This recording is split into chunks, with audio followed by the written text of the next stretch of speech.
Nagpapakawala ng tubig ang Magat Dam, Bingat Dam at ang Buklao Dam. Nagbabala naman ang pag-asa na posible ang mahigit 3 metrong storm surge o daluyong sa Ilocos Norte. Saksi, si Sandy Salvacio ng GMA Regional TV. Malakas na alon ang naranasan sa Batanes. Sinabayan pa yan ng malakas na ulan at hangin kaya pahirapan ang pag-iikot o road inspection ng Basco PD-RRMO. Sa bayan ng Uyugan, halos matangay ang mga puno. Ganyan din ang sitwasyon sa Lawag, Ilocos Norte.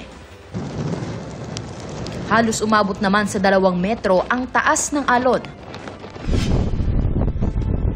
Sa Pagudpud, binabalaan na rin ang mga residente sa banta ng storm surge.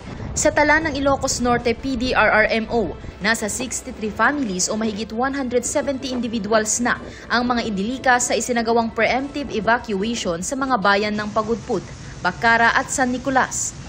Maulan din sa Dagupan City.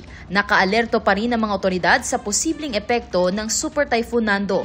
Open na yung mga evacuation centers naman and ready to accept evacuees. And mamaya, check po natin sila mamaya kasi ang usapan namin is dapat before nightfall, nakapag-prehab na sila. Umabot naman sa Alert Level 3 ang antas ng tubig sa Marusay River sa Calasiao. Sa bayan ng Mangaldan, binaha ang mga palay.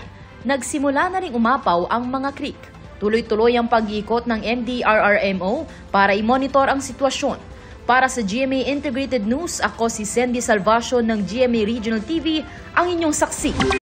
Mga kapuso, maging una sa saksi. Mag-subscribe sa GMA Integrated News sa YouTube para sa iba't ibang balita.